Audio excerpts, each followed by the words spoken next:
We're thrilled today to be sitting down with Kim Stone, our own local celebrity.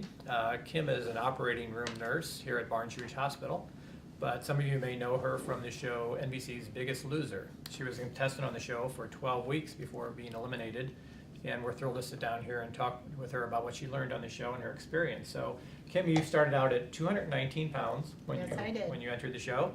You lost 58 pounds on the show, and give us an update where you are today.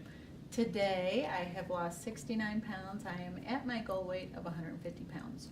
Terrific, terrific. Yep. And so you were eliminated, and you will be, you're an at-home contestant now, and you're competing for an at-home prize. That is correct. And you'll be back on the show May 1st for the finale. For the live finale, yes. My daughter and I both will be there. Great. Well, we're thrilled that you're sharing this experience with us, and congratulations on your accomplishment. Thank you. But it wasn't really your idea to be on the show as a contestant, was it?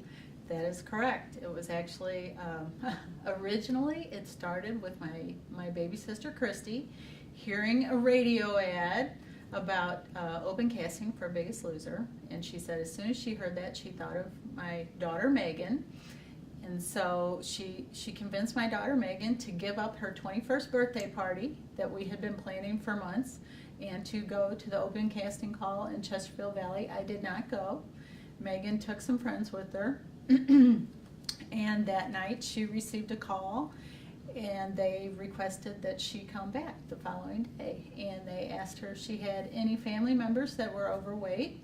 And this always makes me chuckle because I was standing next to her when she got the call, and I heard her talking about my brothers and my other sister and various family members, and they asked her about her mom.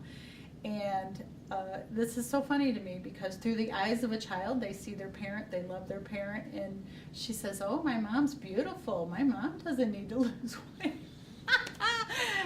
God love her. So such was not the case, obviously. And I went with her the following day back for her second interview, and then we both interviewed. Great, great. Now, you did have some significant health problems that made you realize, yes, this might be a good idea for you to get involved in. Yes, absolutely, because at the time, although I weighed 219 pounds and it wasn't over 300 or 400 pounds, I was like suffering. Some of the contestants are. Some of those contestants are very heavy. I was heavy enough that it was already affecting my health. I had type 2 diabetes. I had high blood pressure, I had high cholesterol, I had plantar fasciitis in both of my feet so bad that I was literally crippled.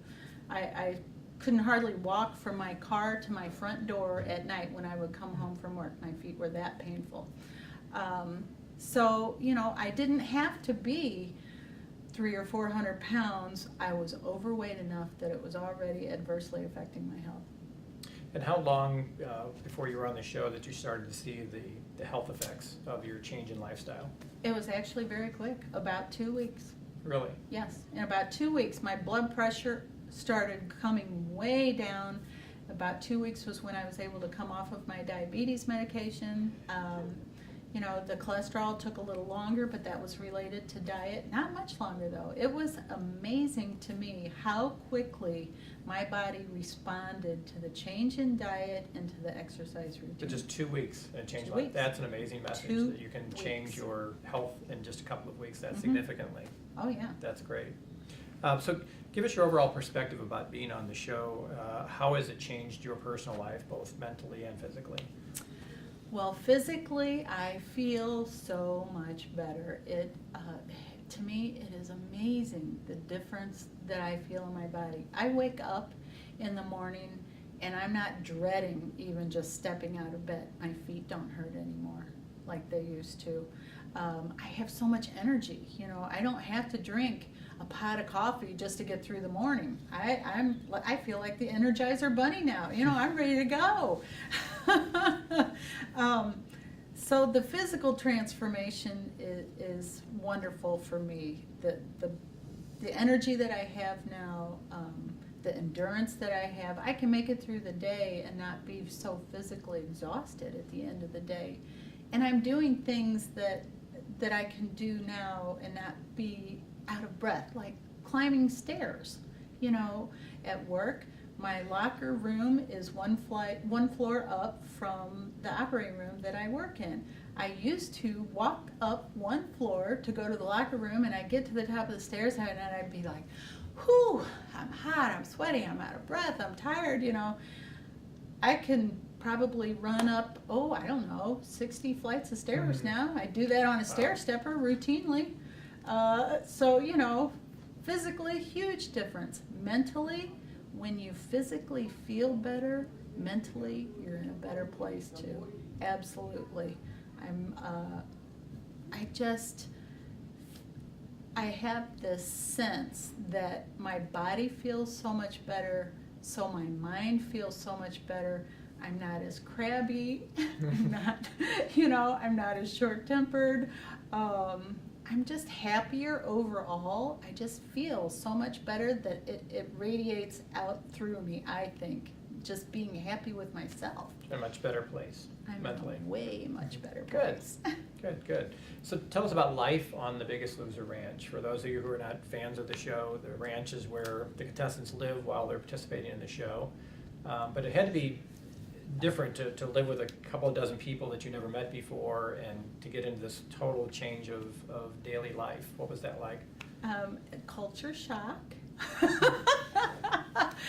I have to say, you know, at first it definitely took some adjusting. You're in a very small, tight quartered area with all these strangers, and you're instantly thrown together 24/7. So you have to try to work out all your differences. Life on the ranch was challenging in a lot of ways. We didn't have a cook or a chef. We had to prepare all of our own meals. We had to prepare meals with what was available, so we didn't always have everything that we wanted at all times. So we had to learn to be creative and figure out how to substitute food items for other food items.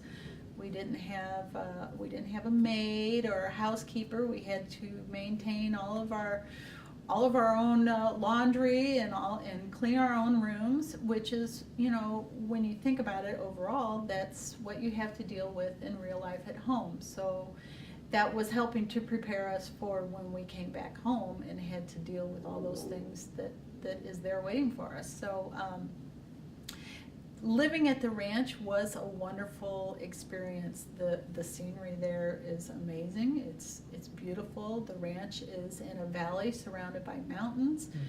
Every morning you wake up and you look outside and you think, oh my gosh, pinch me, am I really here? Because this is gorgeous.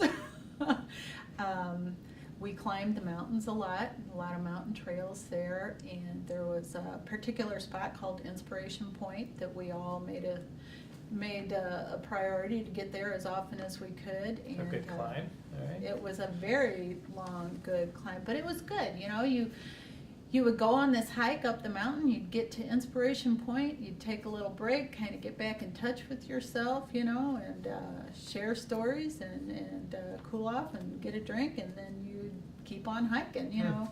So life on the ranch revolved around learning how to translate what we were learning there to home, and exercise, and then more exercise. Yeah. And anybody who's watched the show knows that that's part of the routine, that the trainers come in and work you extremely hard, especially before the weigh-ins. Is there a point where you know, in the early weeks said, what have I gotten myself into, and maybe thought about just walking away from it? I'm not a quitter. I've never been a quitter, and I wasn't going to quit. But I can tell you there were a lot of times when I thought, what did I get myself into? I must have been out of my mind. What was I thinking to agree to do this? This is crazy. This is insane. I miss my husband. This is too hard. You know, I mean, this season, the whole theme was no excuses. Well, I'm the queen of excuses. So that fit right into your yeah, when it your came to health personality. and fitness, you know, I'm the queen of excuses. It's so funny to me because I am so on point about everything else in my life, and yet my health and fitness I had put on a back burner for sure. So yeah. Good. And in the final episodes, you did get a trip to Hawaii out of the show, which That was which amazing. was a big thing for you, and you actually got to go surfing, which for you was a big accomplishment because you're not real comfortable with the water. Talk about your trip to Hawaii.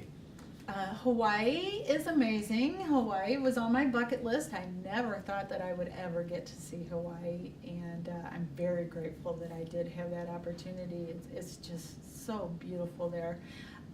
I got my surfing lessons from Bethany Hamilton, which if anybody's seen the movie Soul Surfer, that movie was inspired by her true life story. I mean, she was like attacked by a shark and She lost was an arm. 12 or 13 years old, yes. But continued to surf.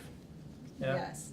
She is competes internationally. She's the only one-armed surfer that's competing like that, and she's an amazing, inspirational young woman. And I am not really a swimmer. I never really learned how to swim very well. I was working at learning how to swim on the ranch while I was there, and I was not real comfortable with going in the water. As a matter of fact, I was fairly afraid to go in the water because it wasn't a controlled environment like a swimming pool. You know, you can't see what's in the water, obviously. You don't know how deep it is. The water is rough and there's lots of waves, and you know, the whole thing was a little intimidating to me. But at the same time, you know, here's this young woman standing next to me who lost her arm, and she's still out there facing her fears every single day, competing. You know, nothing's holding her back. So when I look to her, I think that my own fears are just insignificant. And, you know, so then I did think and say, you know, fear is just an emotion. And I can... Remember you saying that on the show. Yes. You should trademark that. I should. Fear is just That's an it. emotion. I can do this. I can get over it. I can get beyond it. And I did. I went out there and I had a great time. I loved it. Surfing is fun. Yeah, good. Not too many opportunities to do that in Missouri, but No. you could travel and do that. No, Yeah. but hopefully someday I'll get the opportunity to go surfing again. That was really a lot of fun, and it was very exciting. And it was fun to be able to tease Dolvet a little bit because You had some fears as well, right? Dolvet also was a little bit unsure of the ocean, and He's the Dolvet. You should explain. Dolvet's the trainer on Yes. the show, one of the trainers. Dolvet was one of two trainers. Bob is the other trainer. Dolvet was my trainer. Bob was Megan's trainer, and it was very funny because I was being a little bit of a troublemaker. No, not so much a troublemaker, just being silly with him and teasing him, you know, about what's out in the ocean because he's afraid of creatures of any kind. He's definitely a city boy. But he went out there and, you know, he absolutely went out there and conquered his fear and enjoyed the surfing too. And the theme for that week was we can't lose weight on vacation. Oh, yeah. Uh-huh. So we had to figure out how to enjoy vacation and yet still keep up with our exercise and our diets and lose weight. And that was definitely a challenge, but everybody managed to lose weight. So you can go on vacation, you can still eat healthy and exercise and lose weight. Great. Good message. Good message. And at the end of that episode, you were eliminated from the show. That is true. And you had the unenviable position of going up against your daughter, Megan, for elimination. So That was tough. what was that like? And you basically throw yourself on the sword so that she could talk about that particular episode. Yeah, I was concerned. You know, at that point, I knew that I had gotten down to the point where it was becoming very increasingly difficult to lose more weight. You know, you can only lose so much weight, and I knew that I wasn't going to have a big number. And poor Megan, God bless her heart, she's got the metabolism of a slug like me.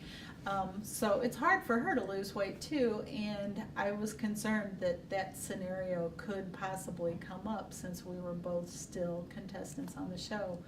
And sure enough, we both wound up being under the yellow line. You know, as soon as I realized that we were both going to be up for voting, I instantly, without any reservation, wanted Megan to be able to stay longer because I knew that I was in a good spot at that point. I had control of my weight, I had control of my body, I had control of my diet, and I felt like I would be fine if I went home. And I wanted Megan, who still obviously had a lot more weight to lose, to have as much opportunity to stay at the ranch as long as she could to continue to lose weight, reach her weight loss goals. So it was an easy choice for me as a parent. Yeah, and then talk about how that transition went, because that's talked about a lot on the show about, the controls are off and you have to make the transition to home and manage your own weight loss, which obviously you've done and continue to lose weight. So how have you been able to make that transition and to live in the world that all us normal people do day to day and try to keep losing weight?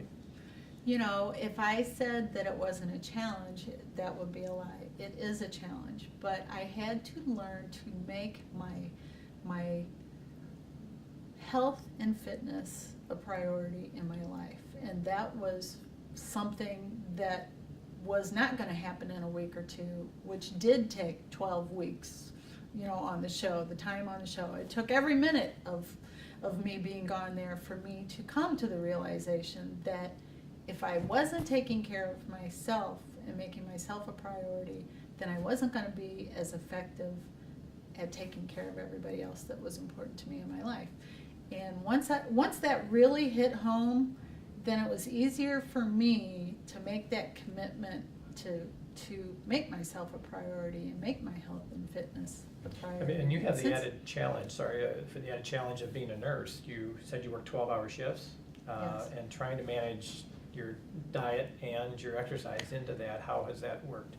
It's been a challenge, but I'm learning as I go along. I have figured out that being proactive is better than being reactive. So at home, on Sundays after we're done with church and family time, I try and cook things and have things pre-prepared for the week somewhat, like we'll grill chicken breasts or grill fish or, whatever. We can turkey burgers, things like that, and those keep in the refrigerator well, they freeze well. So I kind of, like I say, I try to be proactive.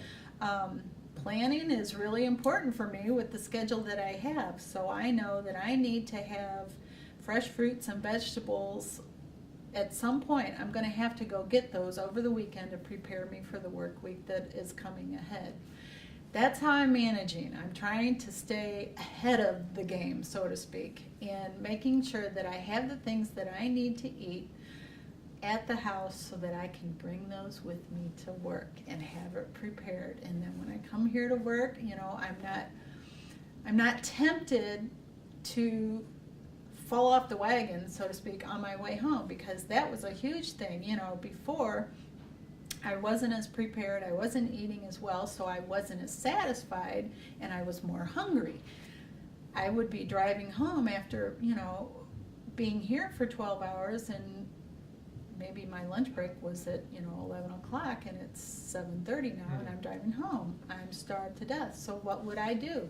I would swing through the closest fast food restaurant, and And there are plenty to pick from. And here I'd be in the car eating like crazy.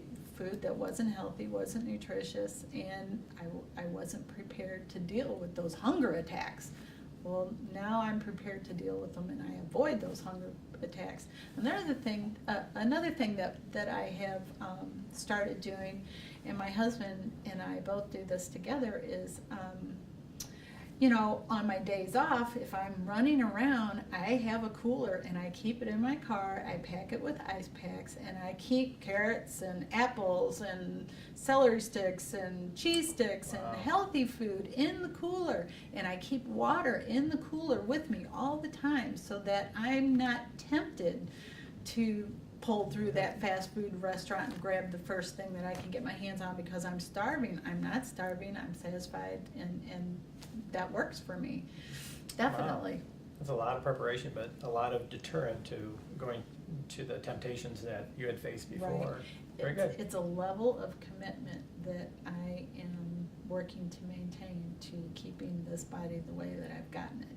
And part of your new home lifestyle, you mentioned you ran in the St. Patrick's Day race here in St. Louis. I did. And what was that like? That was the first time that I've ever run in a race, and that was so much fun. It was, it was great. It was hard work, obviously, but I had such a sense of satisfaction when I crossed the finish line. I can't even tell you. I've never done anything like that in my life before. I never would have thought that I would have done something like that, and here I am. I'm almost 50 years old, and I ran my first race, and I felt great. Good, good. Congratulations. Thank you. One of the criticisms people have of the show is that it's such a controlled environment. You mentioned you worked out for several hours a day, had the gym, and had the structured diet. But what do you think people can take from the show and apply to their own life, even though this is an artificial environment, let's say? It is somewhat of an artificial environment in that while you're there at the show, you know, you're able to focus on weight loss and pretty much that's it. You know, when you're back at home, you have your real life, you have family, you kids, the job, you know, everything, all these distractions and influences on your life that kind of pull you away from focusing on yourself. But you can do what we did on the show. You just maybe can't do only what we did on the show. You can focus on yourself. You can start paying attention to what you eat. You can pay attention to how you're preparing your food. You can start being proactive and do like I do, you know, take that time to be prepared for the work week coming up. You can start exercising, you know, instead of sitting and watching a TV show. You can get a treadmill and walk while you're watching a TV show, or you don't even have to have gym equipment, you know. You can grab a jug of milk and be doing arm curls, a can of soup, you know, arm curls. There's things that you can do even without having a gym. You can lift a chair just like they showed on the TV. So I think that it is realistic that you can pay attention to yourself, that you can make yourself a priority, and that you can try to improve your health and fitness. I think that's very realistic, and I think everybody should have that goal, because ultimately, not only are you going to feel better, but you're going to be around for your family longer, you know? Good. That's what we all want. Right. Good. Good perspective. My final question, though, Bob or Dovette? Yes. You know, they used to tease me and tell me that I was politically correct, Kimmy. I like Bob and Dovette, both of them, for different reasons. They're two very different personalities. They are. I feel very fortunate to have had the opportunity to meet both of them, to have worked with both of them. You know, in the long run, it really was ideal that Megan was with one and I was with the other, because we can take the best of both worlds here at home, meld them Learn from together. each other. You Yeah. know, Yeah. so Bob or Dovette, I'd have to say both. Okay. Fair enough. Fair enough. So, as I mentioned, Kim is still competing for the at-home prize, and you can see her on May 1st on the Biggest Loser finale Yes. with all the other contestants at 7 p.m., I believe, on NBC. And we wish the best of luck to you, and we are so proud of you on what you've accomplished Thank this you. far. Thank you very much.